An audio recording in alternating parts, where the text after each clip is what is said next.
السلام على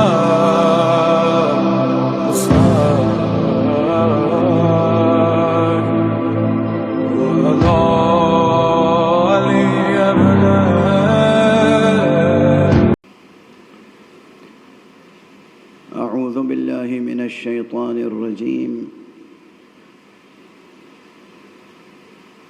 بسم الله الرحمن الرحيم. الحمد لله رب العالمين، والصلاة والسلام على أشرف الخلائق أجمعين، سيدنا وسيد الأولين والآخرين، حبيبنا وحبيب إله العالمين، إمام المرسلين وخاتم النبيين، شفيع المذنبين ورحمة للعالمين، أبي القاسم المصطفى محمد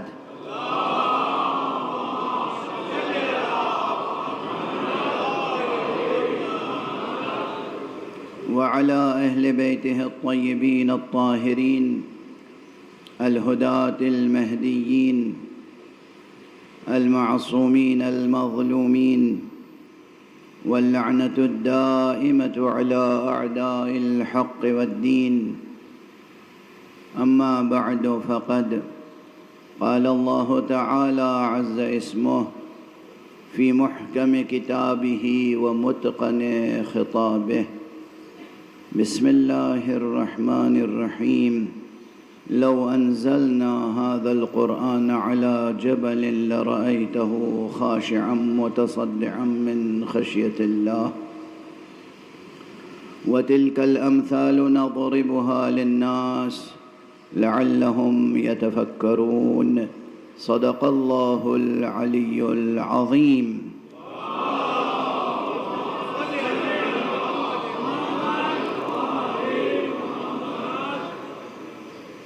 ایک اور بلندر صلوات ارشاد.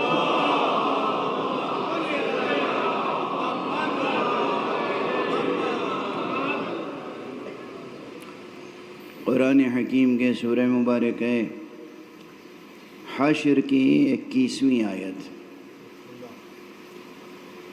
سرنامہ قرآنی ہے اور اس کے ضمن میں، اس کے پرتو میں، اس کی روشنی میں جس موضوع کو ہم اجاگر کرنے کی کوشش کر رہے ہیں وہ موضوع ہے حسین اور مقاصد قرآن.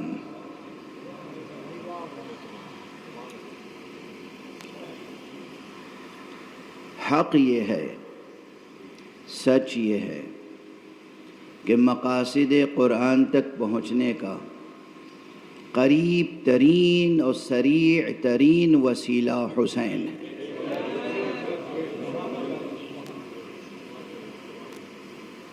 سرکار سید الشہداء حضرت ابو عبداللہ الحسین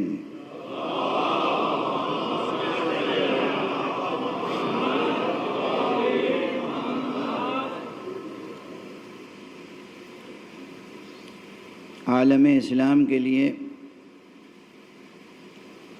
محتاج تعارف نہیں ہے، اور جو آپ کی شخصیت اور آپ کے فضائل اور مناقب اور کمالات اور عظمتوں سے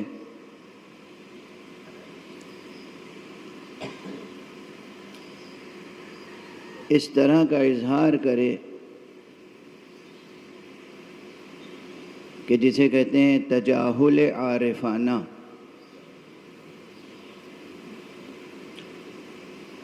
جانتے بوجھتے عظمت کا اعتراف نہ کرنا، اسے کیا کہا جا سکتا ہے؟ مریض ہی کہا جا سکتا ہے.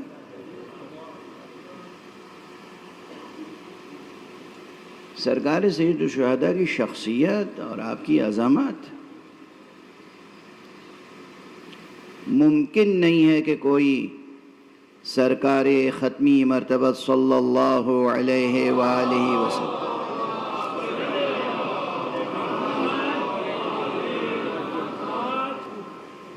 پر ایمان رکھتا ہو اور آپ سے محبت رکھتا ہو۔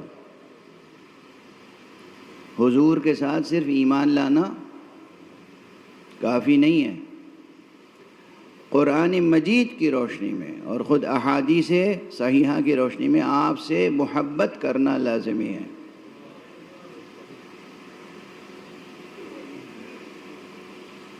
اور حضور کو محبت کے اس درجے پر رکھنا کہ انسان کو اپنی ذات سے جو محبت ہوتی ہے لازمی ہے۔ ہر شخص کو خود اپنی ذات سے محبت ہوتی ہے، اپنے والدین سے محبت ہوتی ہے، اپنی اولاد سے محبت ہوتی ہے۔ ان تمام محبتوں سے برتر محبت حضور سے ہونی چاہیے، اور اگر نہیں ہوگی تو اس امر الہی پر عمل ممکن نہ ہو سکے گا کہ جسے کہتے ہیں اطاعت رسول۔ بہت سادہ باتیں ہیں۔ حق سبحانہ و تعالی نے فرمایا ہے اطیعوا اللہ و اطیعوا الرسول، رسول کی اطاعت ممکن نہیں ہو پائے گی۔ رسول کی اطاعت جیسی اطاعت کے خدا چاہتا ہے، اگر ہم رسول سے اس درجے کی محبت نہ کریں کہ ہم اپنی ذات سے جو محبت کرتے ہیں اس سے بھی بڑھ کر ہو وہ محبت، اپنے ماں باپ سے جو محبت کرتے ہیں اس سے بڑھ کر ہو وہ محبت، اپنی اولاد سے جو محبت کرتے ہیں اس سے بڑھ کر ہو وہ محبت۔ کیوں؟ اپنی جان سے اگر محبت زیادہ ہوگی، پیغمبر کہیں گے جاؤ میدان جنگ میں جہاد کے لیے،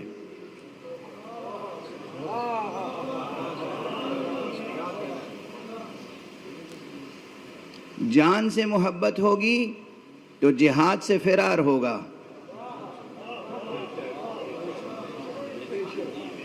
جہاد نہیں کر پائیں گے، یا جائیں گے نہیں، یا جائیں گے تو پلٹ کے آ جائیں گے۔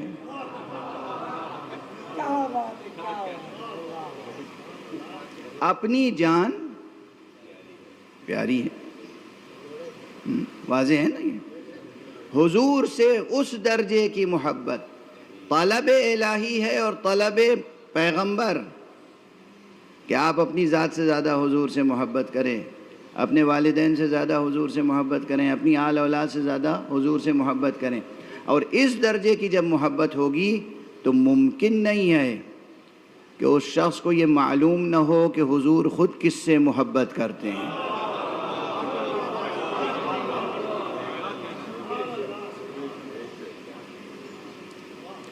اور یہ بات تو ایسی ہے کہ ممکن نہیں ہے کہ کوئی مسلمان اگر اس درجے کی محبت نہ بھی رکھتا ہو تو کم سے کم اس کے علم میں ہے۔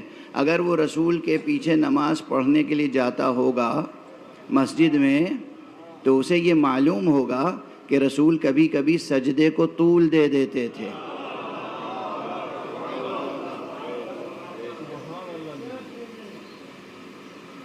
کیوں طول دے دیتے تھے؟ پشت پر حسین آ جاتے تھے۔ مشہور باتیں ہیں، مشہور باتیں، کوئی نئی بات تھوڑی پیش کر رہا ہوں آپ کے ساتھ۔ یہ تمام روایات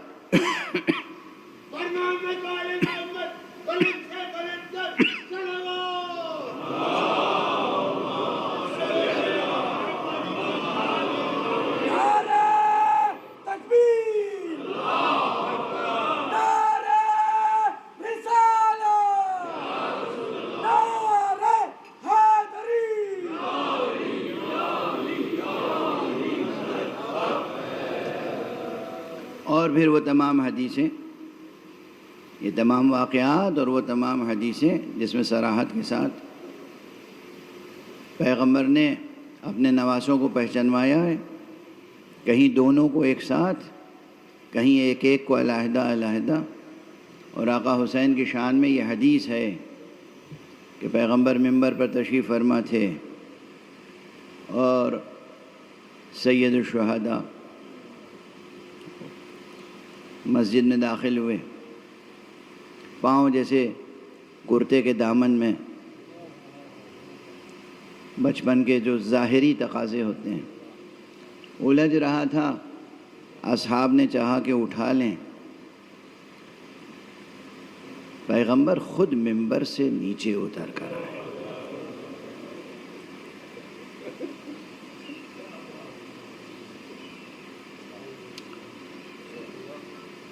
اور آگے بڑھے، حسین کو اٹھایا گود میں، منبر پہ تشریف لائے،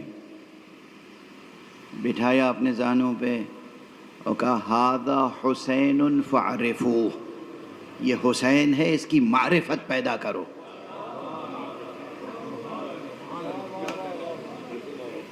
توجہ ہے، ھذا حسین فاعرفوہ، ارے وہ وہاں بیٹھا ہوا کون نہیں جانتا تھا کہ یہ حسین ہیں، رسول کے نواسے ہیں، مگر یہ اس لیے ارشاد فرمایا کہ تم آج جسے صرف میرا نواسہ اور بچہ سمجھ رہے ہو، یہ اتنی عظیم حقیقت ہے کہ اس کی معرفت پیدا کرنا ضروری ہے۔ ھذا حسین فاعرفوہ، کون سا جملہ کب کہاں کہا جاتا ہے اور اس کے پھر نتائج کیا ہوتے ہیں، اور اسے مفاہیم کیسے اخذ کیے جاتے ہیں۔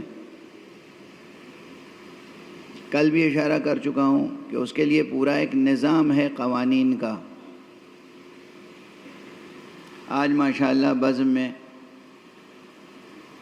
Justice, chief justice high court Sindh تشریف فرمائیں، پروردگار ان کے توفیقات میں اضافہ فرمائیں، جسٹس رضوی صاحب تشریف فرمائیں، اور ماشاءاللہ ہمارے جسٹس مقبول باقر جعفری صاحب تو روز ہی مجلس میں تشریف فرما ہوتے ہیں، آج بھی تشریف فرمائیں۔ یہ ایک کے بعد ایک جسٹس صاحبان کا فرش اعضاء پر اضافہ، یہ میرے لیے قانونی مسائل بیان کرنے کا جواز فراہم کر رہا ہے۔ پروردگار آپ سب کے توفیقات میں اضافہ فرمائے، اور جتنے فرش اعضاء پہ تشریف فرمائیں سب کو عرش علا سے نازل ہونے والی خاص رحمتوں کا حصہ وافر نصیب ہو۔ کون سا جملہ کس سیاق و سباق میں کیا مفہوم دیتا ہے، یہ قانون کی خاص بحث ہے، جورسپروڈنس میں باقاعدہ پڑھایا جاتا ہے۔ اسی جورسپروڈنس کو ہم لوگ کہتے ہیں اصول فقہ۔ کل میں نے عرض کیا تھا، روز ہی اشارہ کرتا ہوں کہ کلام کو سمجھنے کے لیے کچھ قوانین ہوتے ہیں، کچھ قوانین ہوتے ہیں بہت سادہ، صرف زبان کو سمجھنے کے لیے۔ مثلا یہ مبتدا ہے، یہ خبر ہے، یہ فعل ہے، یہ فاعل ہے، یہ مفعول ہے، یہ مضاف ہے، یہ مضاف الیہ ہے، یہ مسند ہے، یہ مسند الیہ ہے۔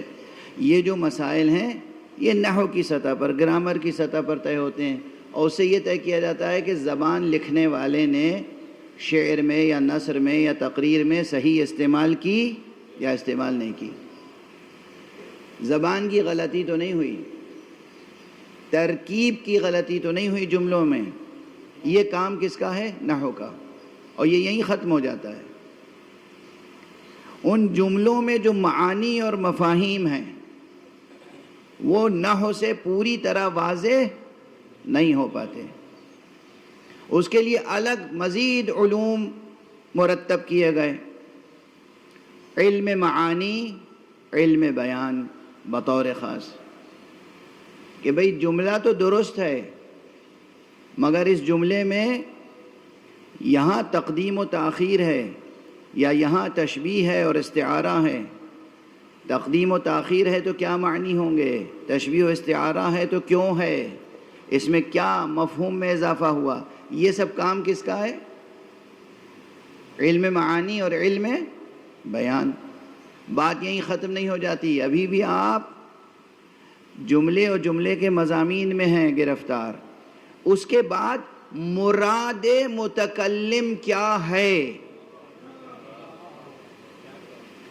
یہ نہ نحو صاحب سے ثابت ہوتا ہے نہ معانی و بیان سے. معانی و بیان سے تھوڑا سا ترشح ہو جاتا ہے کہ مراد متکلم کیا ہے، لیکن مزید مراد متکلم کی تنقیح کے لیے، یہ بتانے کے لیے، تعین کے لیے کہ متکلم یہ چاہتا ہے، یہاں کچھ اور اصول چاہیے.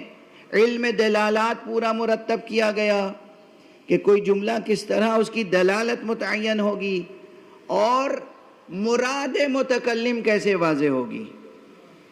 دیکھ رہے ہیں آپ ایک جملے سے معنی حاصل کرنے کے لیے کتنے ہفت خوان طے کرنے، واضح ہے. ہفت افلاک سے گزرنا ہے گوہر معنی کے لیے. عنقائے معنی کو اگر شکار کرنا ہے تو پھر بہت کچھ کرنا ہوگا. اب یہاں اگر پیغمبر اکرم صلی اللہ علیہ وآلہ وسلم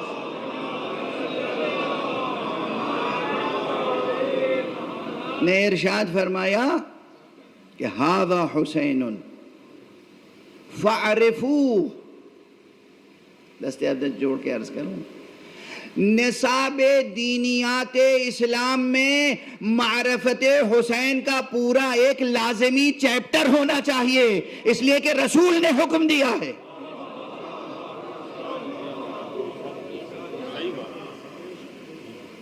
فاعرفو، اس کی معرفت حاصل کرو، اسے پہچانو. کس کا حکم ہے؟ رسول کا حکم ہے نا. اب اگر رسول نے حکم دیا ہے تو اس حسین کی معرفت حاصل کرنے کے لیے ہمارے نصابوں میں کیا ہے؟ ماشاءاللہ ہمارے وہ نصاب تعلیم جو کبھی بنو امیہ نے مرتب کیا، کبھی بنو عباس نے مرتب کیا، کبھی انگریزوں نے مرتب کیا، کبھی مشرکوں نے مرتب کیا، کبھی دہریوں نے مرتب کیا. اس میں حسین کی معرفت کا چیپٹر کیا ہوتا؟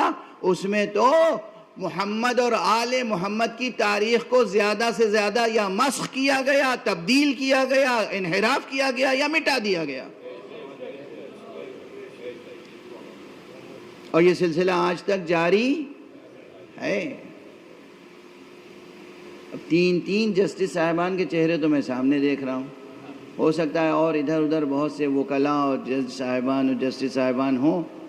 تو میں دست ادب جوڑ کے درخواست کر رہا ہوں کہ جیسے آپ بینچ پہ ہوتے ہیں اور اگر وکیل غلطی کرے تو ٹوک دیتے ہیں، تو آپ مجھے بلا اشکال ٹوک دیجیے گا، سوال کر لیجیے گا اگر کہیں کوئی غیر منطقی یا غیر قانونی بات عرض کر کے آگے بڑھ جاؤں. آپ سب اہل نظر ہیں، اہل ادب ہیں، اہل ذوق ہیں. ابھی گفتگو ہو رہی تھی چیف جسٹس صاحب سے کہ ماشاءاللہ ادبی ذوق بھی بہت اچھا ہے، تاریخی ذوق، ثقافتی ذوق، تہذیبی ذوق بھی ہے، اور اہل بیت سے ایک نسبت بھی ہے، ایک ارادت بھی ہے، ایک محبت بھی ہے، ایک عشق بھی ہے. پروردگار ان کے توفیقات میں اضافہ فرمائے. بہرحال یہ ہمارا عالمیہ ہے، ہمارے نصاب تعلیم کا. کاش ہماری آواز آپ کے ملک کے وزیر تعلیم تک بھی پہنچ جائے. کاش ہماری آواز اس کمیٹی تک پہنچ جائے جو نصاب بناتی ہے. رسول کا ارشاد ہے ھذا حسین فاعرفوہ. ذکر حسین کو دبانے کی کوشش نہ کریں، معرفت حسین پر نصاب میں کتابیں شامل کریں. حسینیت زندہ باد، حسینیت زندہ باد، نعرہ حیدری، بآواز بلند صلوات.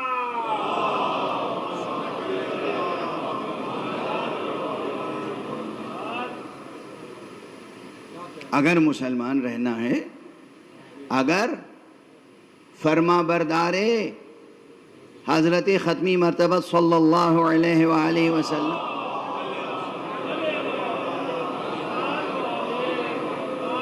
رہنا ہے تو یہ ممکن نہیں ہے کہ آپ حسین کو نہ پہچانیں. اس وقت میں خاص طور پہ ذات گرامی حسین پہ اس لیے گفتگو کر رہا ہوں کہ عنوان کا جز بھی ہے، اور پھر یہ جملہ حسین منی وَأَنَا من حسین یا من الحسین، دونوں طرح یہ حدیث کتابوں میں آئی ہے۔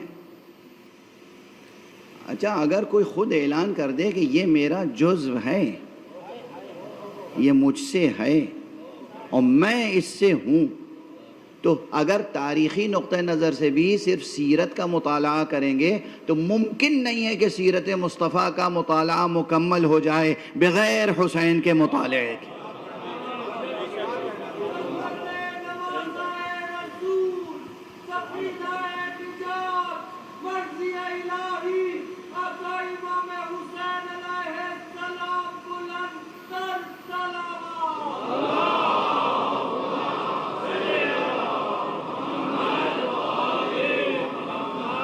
بھی روشن ہے نا یہ باتیں، کوئی ابہام تو نہیں ہے، کوئی اشکال تو نہیں ہے۔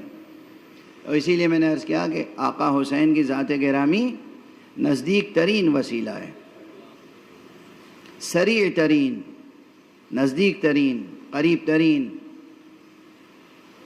راست وسیلہ ہے مقاصد قرآن تک پہنچنے کے لیے۔ اب مقاصد قرآن کے تعلق سے چند باتیں اور عرض کر دوں، روز ہی عرض کر رہا ہوں تھوڑی تھوڑی باتیں۔ مقاصد قرآن کچھ تو نمایاں ترین کلی عناوین ہیں، بڑے بڑے عناوین ہیں، جیسے توحید مقاصد قرآن میں سے ہے۔ اب پرانا جملہ یاد ہوگا نا کہ توحید صرف مقاصد قرآن میں سے نہیں ہے، قرآن مجید کا اصل موضوع ہی توحید ہے۔ اسے تو میں کئی مرتبہ عرض کر چکا ہوں کہ اگر کوئی پوچھے آپ سے کہ بھئی قرآن اگر کوئی کتاب ہے تو اس کا موضوع کیا ہے، ایک ہی جواب ہے، توحید، توحید حق صمدی، توحید۔ اور کیا مقاصد قرآن میں سے ہو سکتا ہے؟ تقوی، توکل، تزکیہ نفس، دین، شریعت، یہ سب مقاصد قرآن میں سے ہیں۔ یہ کلی مقاصد ہیں، بڑے بڑے عناوین ہیں۔ لیکن قرآن مجید میں ہر سورے کا اپنی جگہ بھی ایک مقصد ہے، اور ہر آیت کا اپنی جگہ ایک مقصد ہے، بلکہ ایک سے زائد مقاصد ہیں ہر جگہ۔ اس کی مثال دے دوں، ایسی مثال جو بچوں کو بھی یاد رہے، ہر ایک کو یاد رہے، جو وہ کلاس روم کی ٹیکنیکل بحثوں سے آشنا نہیں ہے انہیں بھی یاد رہے۔ آپ کو جانا ہے کراچی سے لاہور فرض کیجئے، یا پاکستان سے آپ کو جانا ہے امریکہ۔ عجیب مثال زبان پہ آ گئی، اچھا چلیے برداشت کر لیجئے۔ اب جانا تو ہے کہاں؟ کراچی سے نیو یارک۔ مجھے معلوم نہیں ہے کہ ڈائریکٹ فلائٹیں ہیں، اب تو ہوں گی، 13-14 گھنٹے 15 گھنٹے میں پہنچا دیتی ہوں گی۔ ایک زمانے میں ڈائریکٹ فلائٹیں نہیں ہوا کرتی تھیں، مسافت زیادہ تھی، تو وہ کہیں نہ کہیں یورپ کے کسی ملک میں ٹھہرنا پڑتا تھا، اس کے بعد آگے۔ تو اب اگر کوئی پوچھے کہ کہاں جا رہے ہیں اور آپ کہیں نیو یارک جا رہے ہیں، جواب صحیح ہے، لیکن وہ جو آپ کے ہاتھ میں وہ بورڈنگ پاس ہے اور ٹکٹ ہے، اس پہ لکھا ہوا ہے کہ Karachi London, London new York.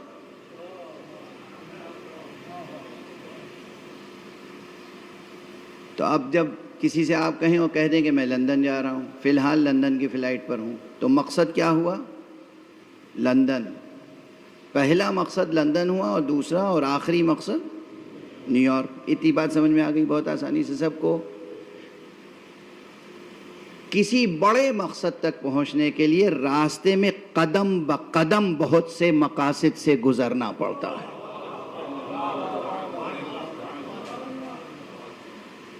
کتنی آسان ہو گئی بات۔ اب اگر فلائٹ سے نہیں جا رہے ہیں اور آپ کراچی سے لاہور ٹرین سے جا رہے ہیں، وہ بھی ٹرین وہ ہے کہ جو ایکسپریس نہیں ہے، پیسنجر ٹرین ہے، پتہ نہیں اب چلتی ہے یہ سب یا نہیں۔ ہم ہم تو پچھلی صدی کے آدمی ہیں، پرانی مثالیں یاد رہتی ہیں. تو معلومات جانا تو ہے لاہور، مقصد اصل کیا ہے؟ لاہور. اور راستے میں جتنے شہر پڑیں گے ہر شہر پر ٹرین رکے گی. اب اگر کوئی پوچھے کہ اس ٹرین کا مقصد کیا ہے تو آپ کہیں گے آخری مقصد تو ہے لاہور، مگر کراچی سے لے کے لاہور تک جتنے شہر راستے میں آئیں گے سب اس ٹرین کے مقاصد میں شامل ہیں. ہو گئی نا آسان بات؟ بالکل. قرآن مجید کا اصل مقصد ہے خدا تک پہنچنا. کوئی شرک کی گنجائش نہیں ہے، کوئی فسق کی گنجائش نہیں ہے، کوئی بدعت کی گنجائش نہیں ہے، کسی الحاد کی گنجائش نہیں ہے. قرآن مجید کا سب سے اہم مقصد، آخری مقصد، اولین مقصد اور آخرین مقصد کیا ہے؟ خدا. واضح ہے بات؟ لیکن خدا تک پہنچنے کے لیے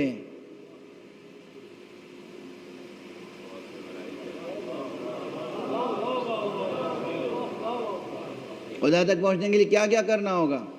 صبح اٹھے بستر سے آپ، کسی نے پوچھا کیا کرنے جا رہے ہیں؟ کہا بھئی وضو کرنے جا رہا ہوں. اس وقت کیا ہوا مقصد آپ کا؟ وضو. وضو کے بعد کہاں جا رہے ہیں؟ نماز پڑھنے جا رہے ہیں. مقصد کیا ہے؟ نماز. نہ وضو خدا کا نام ہے، نہ نماز خدا کا نام.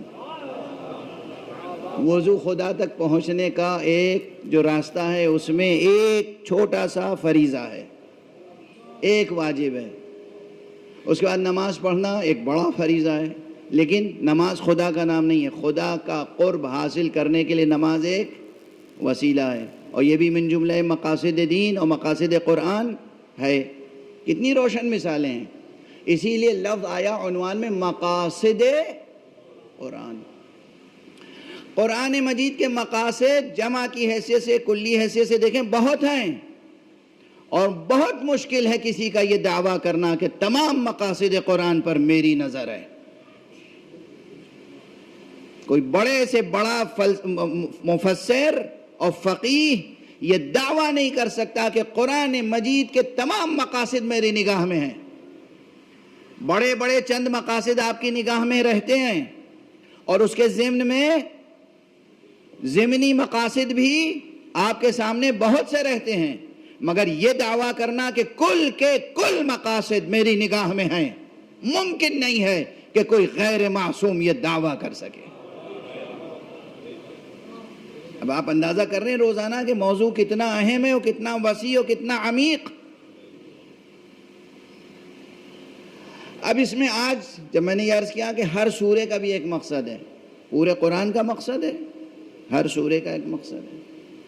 اور یہ چیز اگرچہ مرتب اب ہو رہی ہے رفتہ رفتہ، لیکن شروع سے یعنی زمانے پیغمبر صلی اللہ علیہ وآلہ وسلم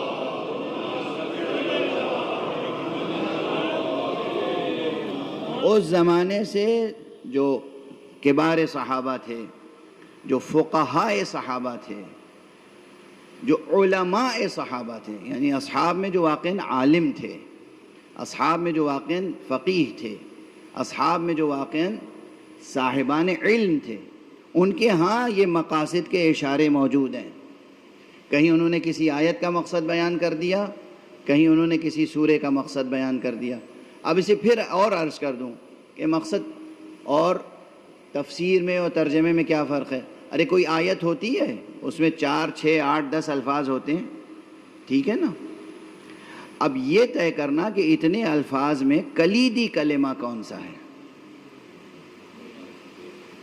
اصل لفظ کون سا ہے، جان سخن جس میں سمٹی ہوئی ہے. سورہ مبارک حمد روزانہ 17 مرتبہ تو پڑھتے ہی ہیں نا کم سے کم. سورہ مبارک حمد کا مقصد کیا ہے؟ ترجمہ نہیں پوچھ رہا ہوں، مقصد کیا ہے؟ کوئی بتائے گا 1 2 لفظوں میں؟ مشکل ہو جائے گی. آپ کچھ فرما رہے ہیں، بالکل فرمائیے. انہوں نے فرمایا رب کی تعریف.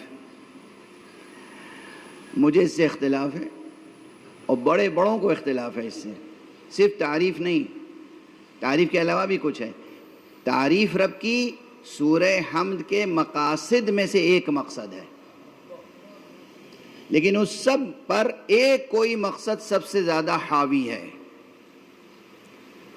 سورہ مبارکہ حمد کا مقصد ہے اصل کمال بندگی، کمال بندگی، جہاں انسان بلا فصل رب سے گفتگو اور مناجات کرتا ہے، جہاں رب کو خطاب کر کے کہتا ہے ایاک نعبد و ایاک نستعین۔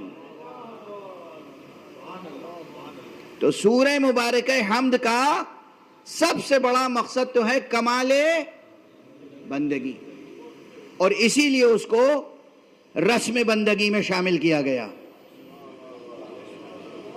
لازمی طور پر نماز میں شامل کیا گیا، چونکہ کمال بندگی کا درس اس میں چھپا ہوا ہے، وہ مقصد اس میں نہفتا ہے۔ شروع ہوتا ہے سورہ الحمدللہ رب العالمین سے، بلکہ شروع تو ہوتا ہے بسم اللہ الرحمن الرحیم سے۔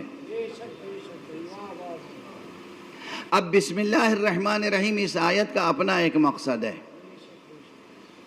بلکہ اس میں کئی مقاصد ہیں۔ اچھا، مقصد کلام اجاگر کرنے کے لیے، سمجھنے کے لیے ہم لوگ کیا کرتے ہیں؟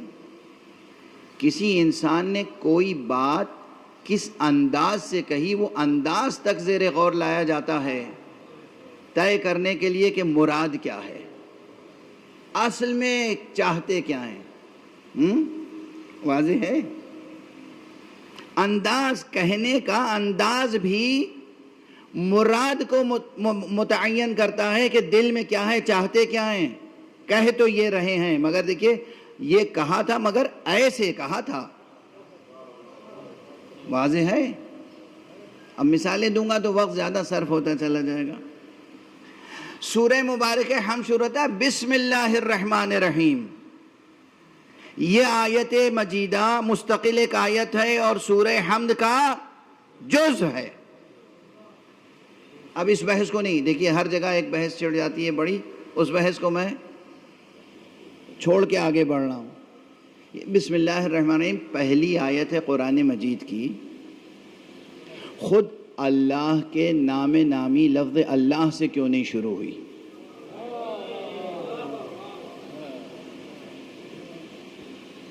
لفظ اللہ، لفظ جلالہ، اس میں جلالہ سے پہلے دو کلمے ہیں۔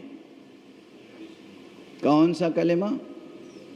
لفظ جلالہ سے پہلے اسم، اور اسم سے پہلے ہے با۔ با ایک کلمہ ہے مستقل، با حرف جر ہے، اور اس با، اس ایک کلمے کے نحویوں نے اور لغویوں نے جا کے پوچھے کتنے معانی لکھے ہیں۔ ایک حرف با کے تقریباً 14 یا 14 سے بھی زیادہ معنی ہیں۔ یہ کوئی مبالغہ نہیں ہے، جا کے کسی بھی نحو کے ابتدائی طالب علم سے پوچھ لیجئے۔ ایک حرف با، ایک حرف با۔ یہ ضرور میں غور کرتا ہوں کہ اکثر نحویوں نے حرف با کے 14 معنی کیوں بیان کیے۔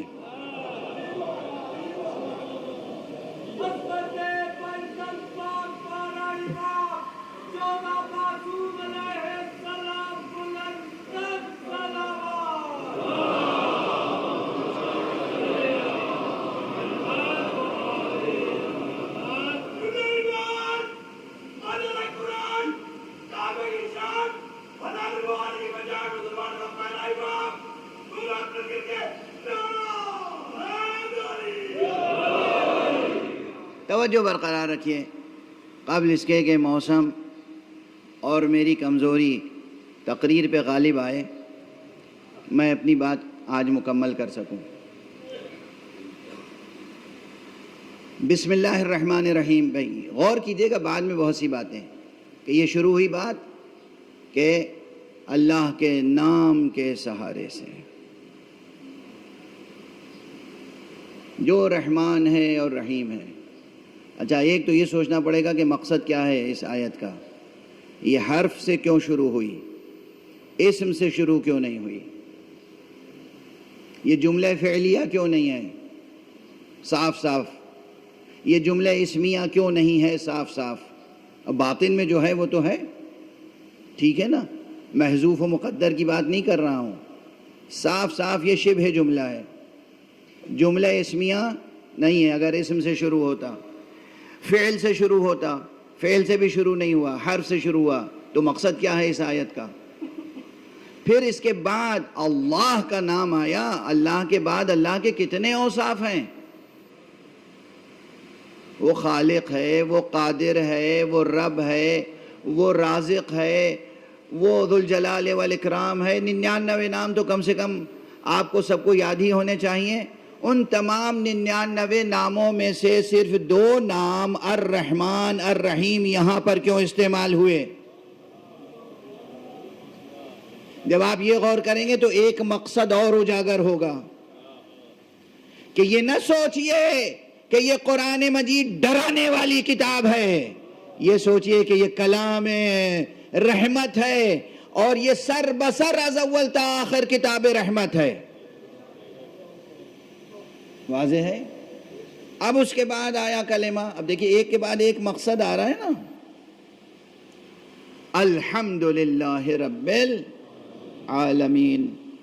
چونکہ روزانہ نماز میں پڑھتے ہیں آپ حضرات، تو جی چاہ رہا ہے کہ اس سورے کے تعلق سے ذرا تفصیل سے عرض کر دوں. یہ الحمدللہ ہی کی رعایت سے آپ نے فرمایا کہ رب کا تعارف. اچھا رب کا تعارف تو ہے، مگر میں نے کیا عرض کیا تھا کہ کمال بندگی یہ ہے اس کا اصل مقصد. روح بندگی، کمال بندگی، جہاں مناجات کی لذت نصیب ہوتی ہے بندے کو. دعا اصل عبادت ہے، دعا جوہر عبادت ہے. اور آپ اس وقت دعا کر رہے ہوتے ہیں ایاک نعبد و ایاک نستعین اہدنا الصراط المستقیم. اور ہمارے یہاں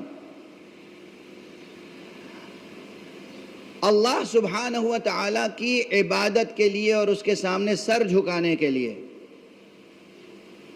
اللہ نے حکمت یہ اختیار کی کہ جبر سے ہم تمہارا سر نہیں جھکوائیں گے. ہم ایسے اسباب فراہم کر دیں گے کہ اس پہ غور کرو، اس کے بعد جذبہ بندگی بیدار ہو جائے تو سجدہ کرنا. یہ جو بندگی کا جذبہ پیدا ہوتا ہے یہ کیسے، کب، کیوں؟ الحمدللہ رب العالمین.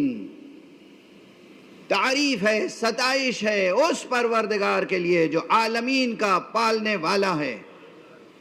الحمدللہ جب آپ نے کہا تو بہت سی نعمتیں سامنے آئیں گی. اس نے زمین خلق کی، الحمدللہ. آسمان خلق کیا، الحمدللہ. سورج اور چاند کو بنایا، الحمدللہ. ہمیں بنایا، الحمدللہ. ہمیں زندگی عطا کی، الحمدللہ. ہمیں اسباب زندگی، ضروریات زندگی فراہم کیے، الحمدللہ. یہ اس کی نعمتوں کا تصور کرتے چلے جائیں گے، اور مضمون حمد جب پھیلے گا تو خود بخود اللہ کی محبت پیدا ہوگی. محبت بنیادی اسباب میں سے ہے جو کہیں سر کو جھکا دیتی ہے. توجہ ہے؟ محبت ہوگی، محبت سے سر جھکائیں گے تو وہ ہے کمال بندگی، وہ ہے یہ اصل بندگی. اگر محبت سے آپ نے سر نہیں جھکایا تو بندگی تھوڑی ہے. اسی لیے اسلام و ایمان کے مراتب ہیں نا. حضرت علی ابن ابی طالب کی چمکتی ہوئی تلوار دیکھی اور جلدی سے سر جھکا دیا، یہ عبادت نہیں ہے، یہ جان بچانے کا طریقہ ہے. لیکن اللہ کی نعمتوں کا حساب لگایا، شمار کیا، احساس کیا، ادراک کیا، اور یہ ادراک کیا کہ محمد کی ذات گرامی خود کتنی بڑی نعمت ہے اللہ کی. یہ سلسلہ ہدایت کتنی بڑی نعمت ہے ہمارے لیے. اللہ کی نعمتوں کو تصور کیا، اللہ کی محبت دل میں پیدا ہوئی، خود بخود آپ کا پورا وجود، آپ کا قلب، آپ کا ضمیر، آپ کا ذہن سب آمادہ عبادت ہو جائے گا. الحمدللہ رب العالمین. اس کے بعد پھر کہا الرحمن الرحیم. پہلے فرما چکا ہے الرحمن الرحیم، پھر فرما رہا ہے الرحمن الرحیم. ایک ہی سورے میں 7 آیتوں کے مختصر ترین سورے میں 99 ناموں کو چھوڑ کر صرف ان 2 ناموں کی تکرار بتاتی ہے کہ خدا را اپنی عقل کا احترام کرو. خدا کا یہ دین اور یہ کتاب دین رحمت اور کتاب رحمت ہے، اسے کتاب عذاب نہ سمجھو. اور اس ایک بات کے علاوہ نہ جانے کتنی اور باتیں ہیں کہ جو مقاصد میں شامل ہیں. ایک تقریر میں کہاں سے عرض کر سکتا ہوں. اگر صرف علماء کا مجمع ہو تو پھر اصطلاحوں میں گفتگو ہوتی ہے، اور اصطلاحوں کا فائدہ یہ ہوتا ہے کہ بڑی بڑی باتیں ایک چھوٹی سی اصطلاح میں سمٹ آتی ہیں. ٹرمینالوجیز کا یہی فائدہ ہے. لیکن پھر یہ جو ہمارے بچے سامنے بیٹھے ہوئے یہ نوجوان یہ سوچیں گے کہ کیا پڑھا، کیا کہا، کیا بات ہوئی، مقصد فوت ہو جائے گا. الرحمن الرحیم بسم اللہ میں بھی ہے، الرحمن الرحیم پھر مکرر آیا یہاں پر. یہاں خوب بحثیں ہیں اور ایک سے زائد مقاصد یہاں پوشیدہ ہیں، مگر آگے بڑھ رہا ہوں. انسان کا سر 2 چیزوں سے جھکتا ہے، یا محبت یا خوف.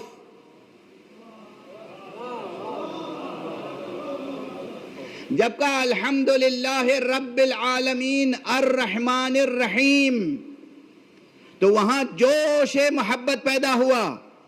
جہاں کہا مالک یوم الدین اب دل میں ذرا خوف پیدا ہوگا. روز جزا کا مالک ہے، سزا بھی اس کے ہاتھ میں ہے اور انعام بھی اس کے ہاتھ میں ہے. قیامت کا خوف پیدا ہوا. جب محبت کا جوش پیدا ہوا اور ایک ذرا سا خوف پیدا ہوا تو پھر جو سجدہ ادا ہوگا وہ سجدہ بہت با کمال ہوگا. صلوات پڑھ دیجئے محمد.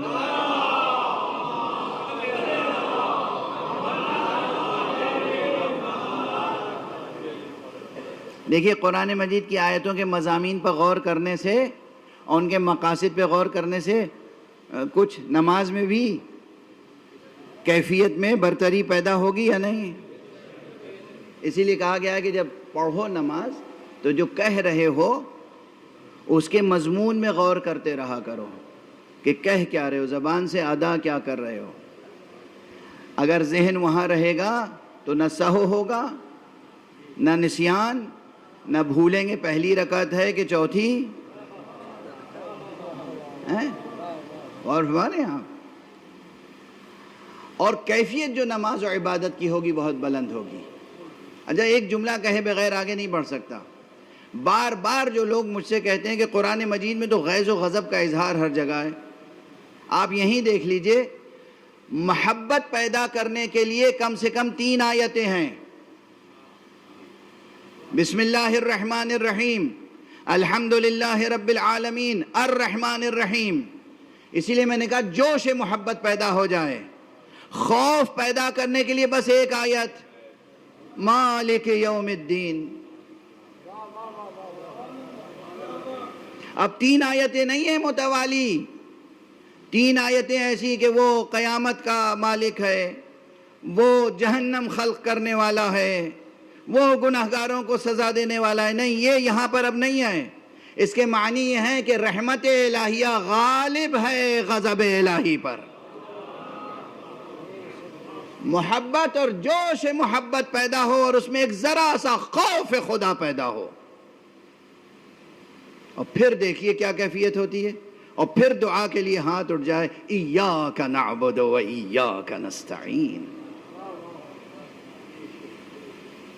اچھا اس میں بھی دیکھیے الفاظ کی مناسبت ایک ہوتی ہے اور ایک معانی کی مناسبت. الفاظ کی مناسبت بھی معراج کمال پر ہے اور درجہ اعجاز پر. مضامین اور معانی کی مناسبت بھی. 2 چیزیں ہوئی سامنے، عناصر، محرکات، اسباب، محبت اور خوف.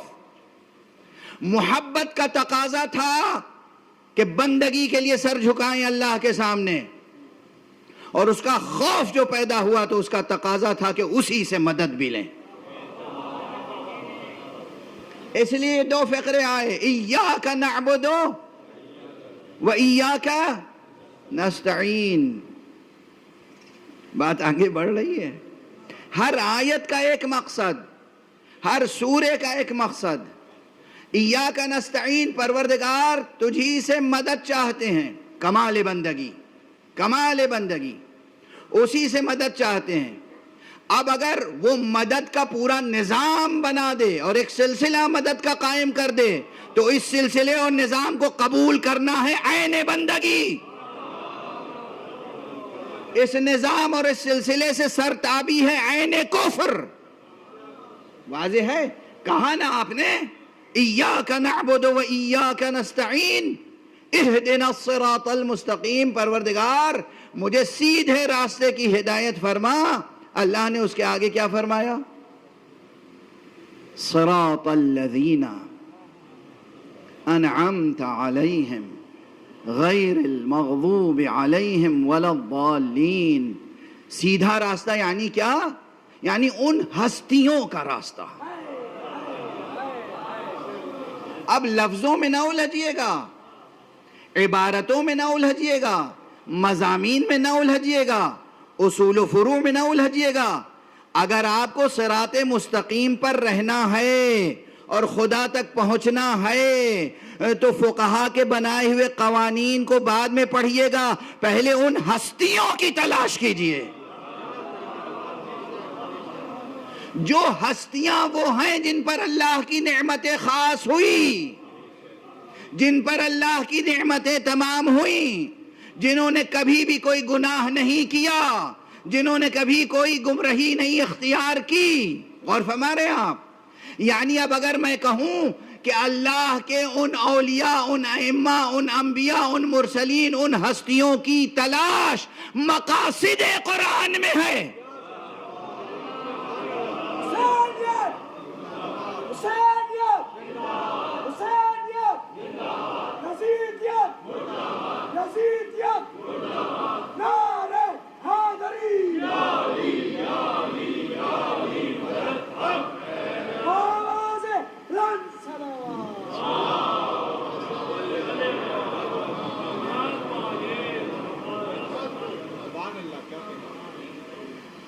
اب میں کہوں کہ حسین کی معرفت مقاصد قرآن میں سے ہے،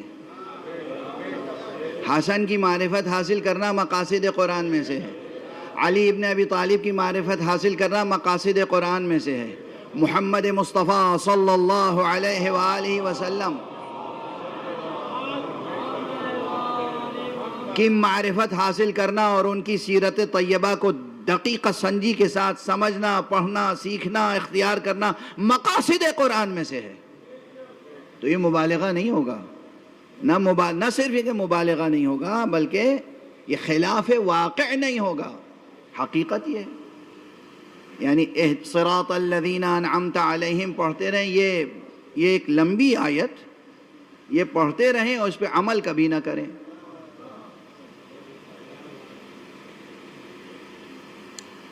آپ نے صراط مستقیم کا سوال کیا ہے نا خدا سے، اہدنا الصراط المستقیم. آگے کیا ہے؟ صراط الذین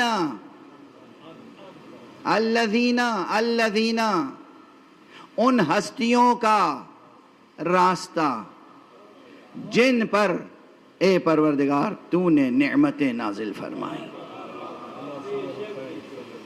مجلس کا تقاضا پورا ہو جائے اور بحث بھی تیزی سے آگے بڑھ جائے تو ایک حوالہ دے دوں، مانوس حوالہ. اگر سورہ مبارکہ حمد ہی کے مقاصد میں غور کریں تو واجب ہوتا ہے اس آیت کا سمجھنا کہ پروردگار آخر اس آیت کو بھی اس میں کون سے اسرار پوشیدہ ہیں جو تو نے فرمایا الیوم اکملت لکم دینکم واتممت علیکم نعمتی. آج ہم نے تمہارا دین مکمل کر دیا اور تم پر نعمتیں تمام کر دیں.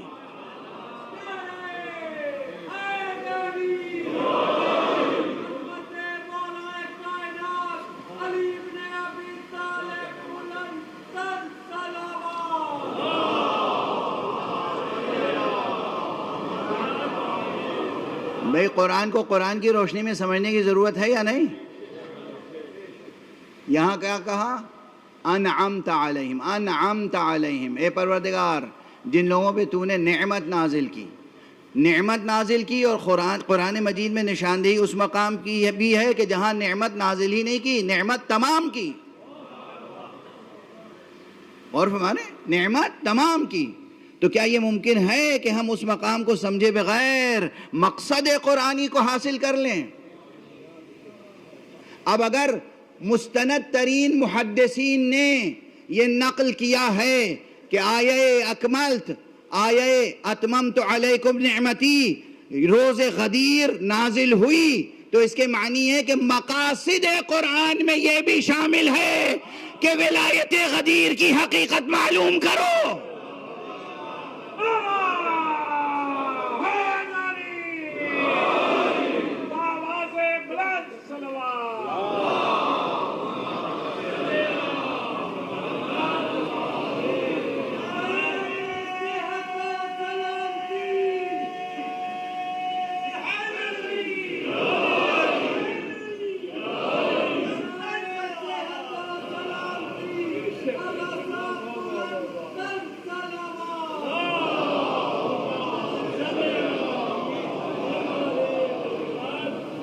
کیا سورہ ہے؟ اچھا دیکھیے، بار بار میں یہ بھی کہتا رہتا ہوں کہ معانی کی مختلف سطحیں ہوتی ہیں، معانی کی مختلف پرتیں ہوتی ہیں، مضامین کی پرتیں ہوتی ہیں. ایک ہی عبارت ہوتی ہے، اس میں مضامین تہ بتہ ہوتے ہیں. تو ابھی ایک قرأت جو میں نے کی آپ کے سامنے، قرأت بمعنی فہم، تو ایک یہ ہوئی، ایک انڈرسٹینڈنگ یہ ہوئی، صرف ریڈنگ نہیں، اگرچہ ریڈنگ کو انڈرسٹینڈنگ کے معنی میں استعمال کرتے ہیں، یعنی صرف ریسائٹ نہیں کیا، آپ نے سمجھا. تو ایک سطح ریڈنگ کی یہ ہے کہ سورہ مبارکہ حمد میں ابتدا کی 3 آیتیں جو مضمون رکھتی ہیں وہ محبت الہیہ پیدا کرتی ہیں. چوتھی آیت خوف خدا سے آشنا کرتی ہے. اس کے بعد بندگی کی رسم ادا ہوتی ہے اور اللہ سے استمداد اور طلب ہوتی ہے. کیا مکمل جامع ترین قصیدہ حمدیہ ہے یہ ایک سطح. اسی سورے میں ایک سطح اور ہے، اسی سورے میں، اس کی طرف بھی اشارہ کر دوں جو کل میں عرض کر رہا تھا کہ دیکھیں اس ایک سورے سے کتنے اصول دین مرتب ہوتے ہیں. ابھی تک اصول فروع کی تو کوئی بات چھڑی نہیں ہے. اسی ایک سورے سے کچھ اصول دین بھی بنتے ہیں یا نہیں؟ اللہ کا ذکر ہے تو اللہ تو ہے، یہ توحید خدا سورے میں بہرحال موجود.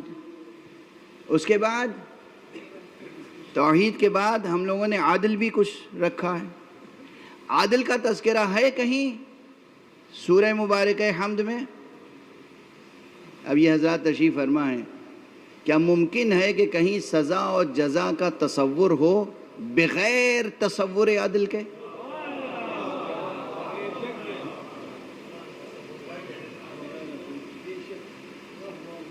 جب کہا گیا مالک یوم الدین، وہ یوم جزا کا مالک ہے، اس کے معنی یہ ہے کہ مالک یوم الدین جو روز جزا کا مالک ہے وہ عادل ہوگا.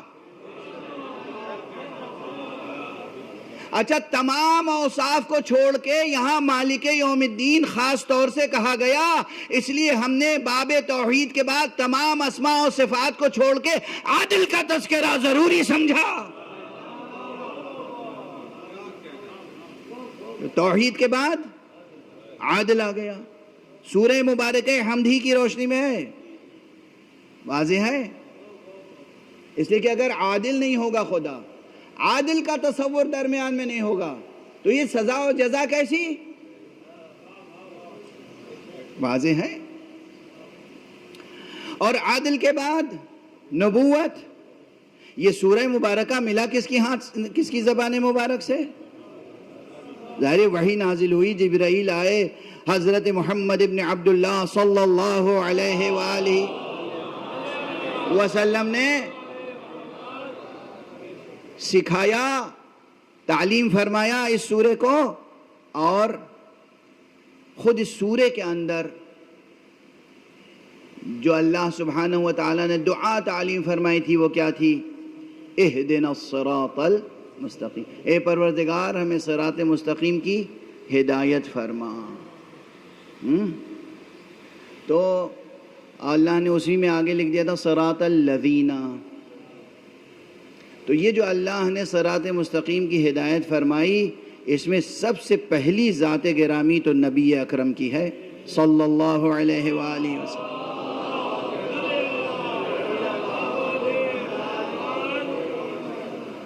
تو نبوت محمد مصطفیٰ سے انکار تو ممکن ہی نہیں ہے کہ یہ ہے اصول دین میں، لیکن صراط الذی نہیں ہے، صراط الذین ہے۔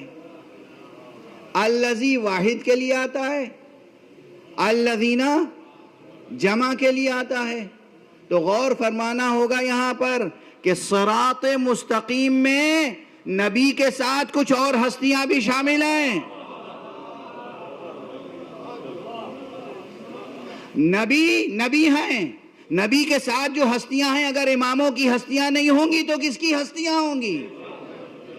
بہت تیزی سے عرض کر رہا ہوں قبل اس کے کہ میری آواز بالکل ساتھ چھوڑ دے، اس لیے میں عرض کر رہا ہوں کہ یہاں صراط الذین ہی میں نبی کی ہستی بھی شامل، ائمہ کی ہستی بھی شامل۔ اس لیے توحید، عادل، نبوت، امامت، یہ چاروں اصول، اور مالک یوم الدین میں یوم دین تو موجود ہی ہے، آخرت کا تذکرہ موجود، سورہ حمد میں پانچوں اصول دین نظر آ گئے۔ صلوات پڑھ دیں محمد۔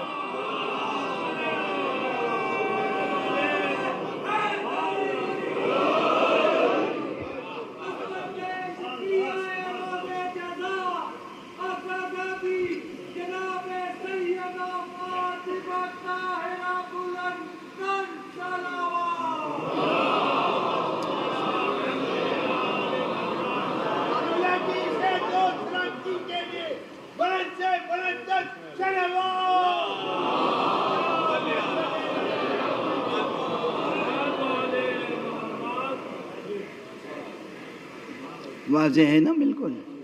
ایک ہی سورہ پہلی قرأت میں میں نے اصول دین کی بات نہیں کی، وہاں صرف عرفانی بات ہو گئی، سیر و سلوک کی بات ہو گئی، عبادت کے محرکات اور عبادت کے ثمرات کی بات ہو گئی۔ دوسری قرأت جب ہوئی تو اسی سورہ میں اصول دین کی بات ہو گئی۔ پہلی قرأت میں عرفانی تھی، دوسری قرأت میں کلامی بحث تھی۔ لیکن اس طرح سے متن ایک ہے، الفاظ وہی ہیں، آیات وہی ہیں، جملے وہی ہیں، مضامین ایسے تہ بتہ ہیں کہ ان مضامین میں اترتے چلے جائیے اور مقاصد قرآن کو حاصل کرتے چلے جائیے۔ صلوات پڑھیے محمد والے۔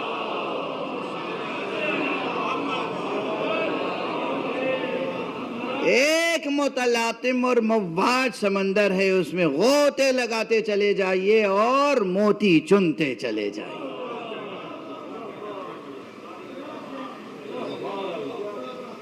لیکن جب کوئی پوچھے کہ مقاصد قرآن میں مقصد سورہ حمد کیا ہے تو ایک ہی لفظ میں جواب دے دیا جائے گا، کمال بندگی کا مضمون ہے۔ اس میں کمال بندگی اس سورے کا مقصد ہے، مگر اس ایک مقصد کے ساتھ ہر آیت میں ایک سے زیادہ مقاصد، ہر لفظ میں ایک سے زیادہ مقاصد۔ اب آپ نے دیکھا مقصد اور مقاصد کا کس طریقے سے ایک نظام قائم ہے قرآن مجید میں اور اس کے آیات میں۔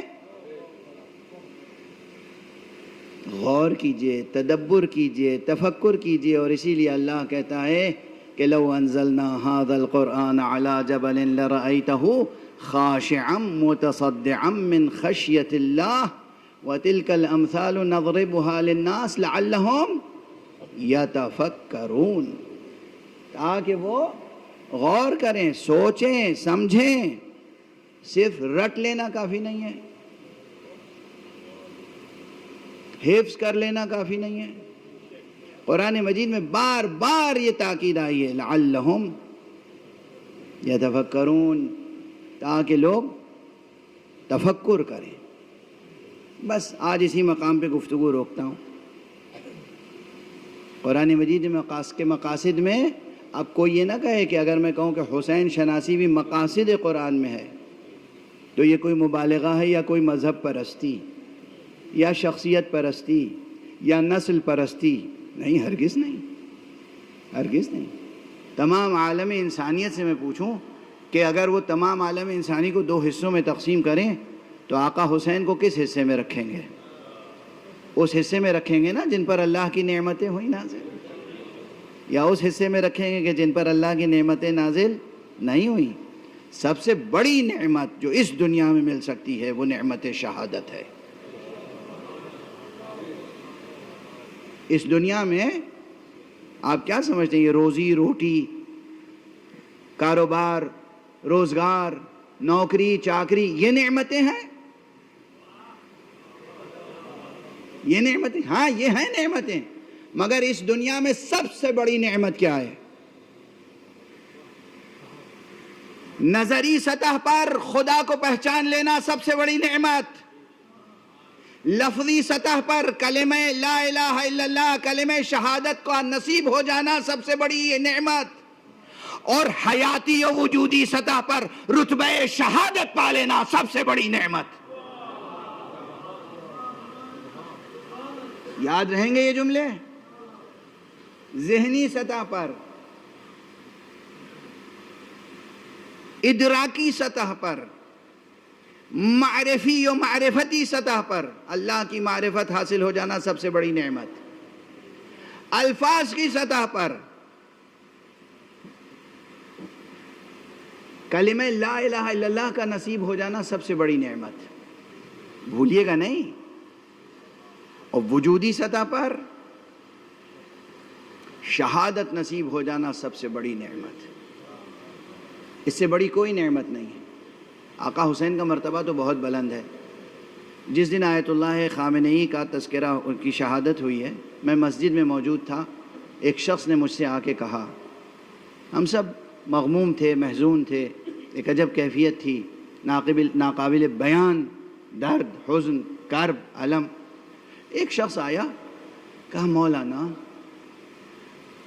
آقا خامنئی کی شخصیت اتنی بلند تھی کہ شہادت سے کمتر موت ان کو زیب نہیں دیتی تھی.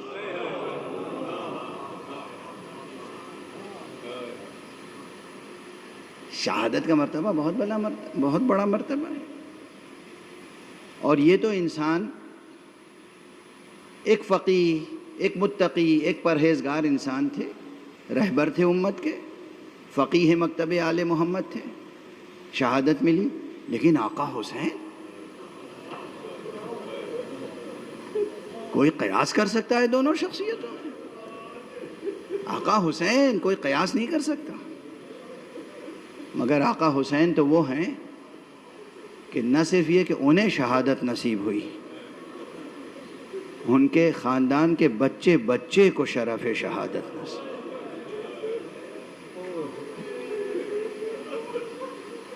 بس چند فقرے عرض کروں گا اور گفتگو آج تمام ہو جائے گی. آج اس عزا خانے کی روایت یہ ہے کہ یہاں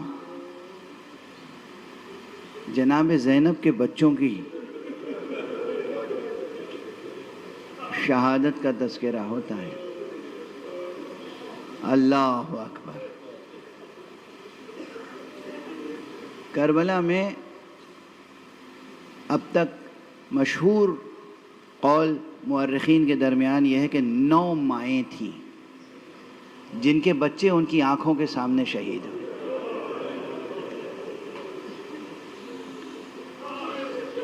ایک دو نہیں، 9 مائیں تھیں جن کے بچے، مشہور قول یہ ہے، اگرچہ تحقیق کا سلسلہ جاری ہے، جن کے بچے ان کی آنکھوں کے سامنے شہید ہوئے. اور ان میں سے کسی بھی ماں نے کوئی گلہ شکوہ جزا فضا سے کام نہیں لیا. آنکھوں سے آنسو بہے. یہ جو آپ ذاکروں کی زبانوں سے، مرثیہ نگاروں کی زبانوں سے، نوحہ خانوں کی زبانوں سے لسان حال، صدائے حال سنتے ہیں نا، یہ ہمارا تخیل ہے. یہ سب مضامین ہم نے باندھے ہیں شعروں میں. ورنہ کربلا کی مائیں، انہوں نے اس طرح جزا فضا سے کام نہیں لیا. کیا صبر و ثبات کا مظاہرہ تھا.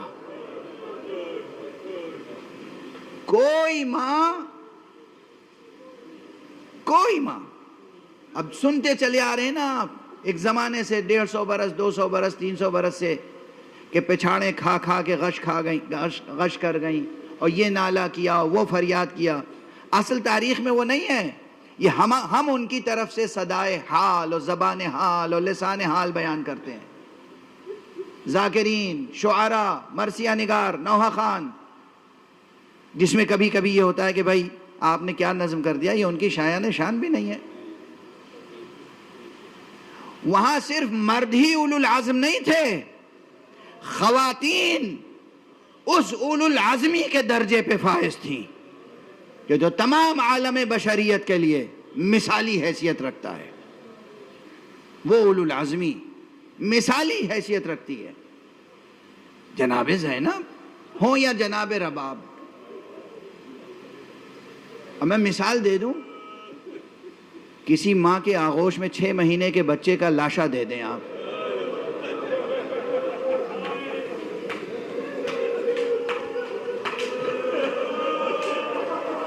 کیا کیا گریہ کرنے کا اسے حق ہے، کتنا تڑپنے کا حق ہے اسے، ہے نا؟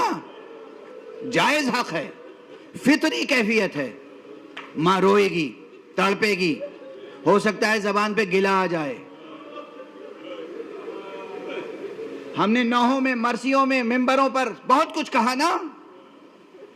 تاریخ دیکھیے، تاریخ میں کیا لکھا ہے. رباب، شیرخوار بچہ، 6 مہینے کا بچہ گیا اور پھر باپ اس کا لاشا لے کے آیا.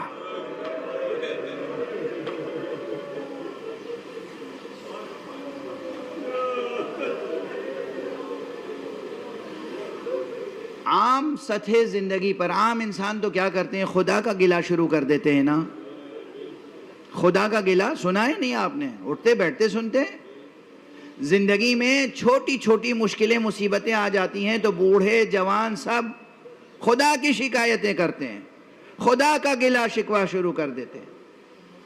اچھا، یہ اہل بیت سے تعلق رکھنے والی خاتون تھی تو اس نے خدا کا گلہ شکوہ نہیں کیا، کوئی ایسا ناجائز نوحہ نہیں کیا، دشمنوں ہی کو کچھ زیادہ برا بھلا کہہ دیتی.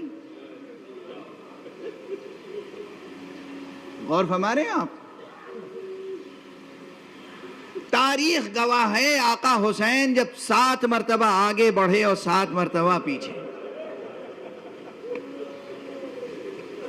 اور کہتے جاتے تھے انا للہ و انا الیہ راجعون، رضا بقضائہ و تسلیما لامرہ.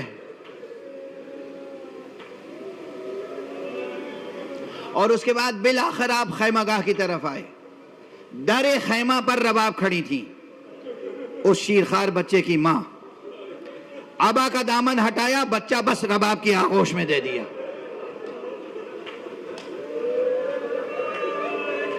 قیامت کی مصیبت ہے نا، قیامت کی. رباب کو معصومہ تو کوئی نہیں کہتا، رباب کو ثانیہ زہرا تو کوئی نہیں کہتا، اور فرما رہے ہیں آپ رباب کو حجت خدا تو نہیں کہتا. مگر کیا اس ماں کا مرتبہ صبر و ثبات تھا. کیا بس ایک جملہ کہا بیٹے کو دیکھ کے، بنیا امثلک ینحر، میرے بچے کیا تیرے جیسے بھی ذبح کیے جاتے ہیں؟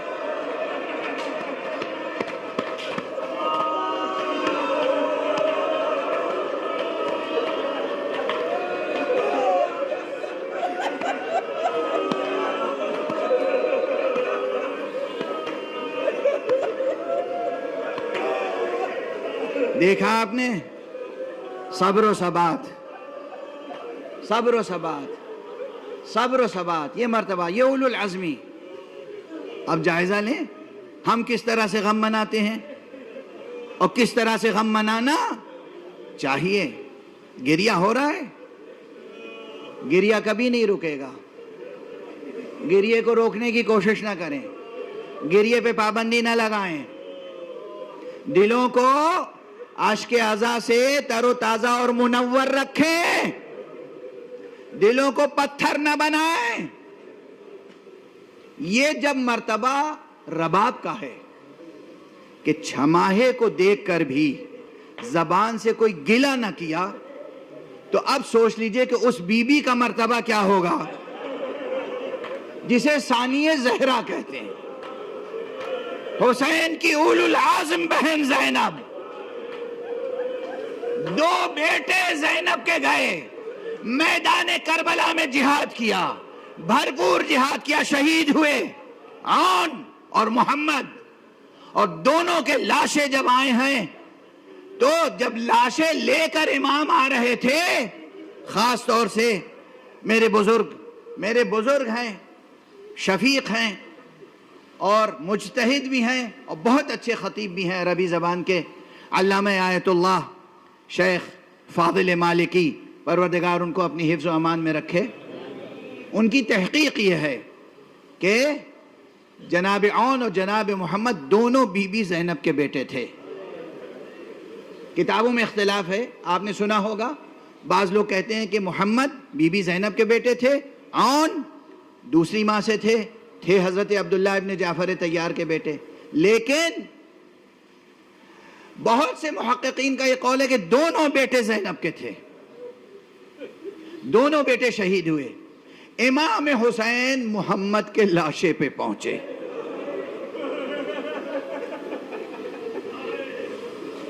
محمد کا لاشا لے کے آئے ہیں، اور اس کے بعد خیمہ گاہ میں جب تشریف لائے، لاتے ہوئے لاشا زینب دیکھ رہی تھی، لیکن جب لاشا لا کے رکھ دیا ہے تو اب زینب نظر نہیں آ رہی تھی۔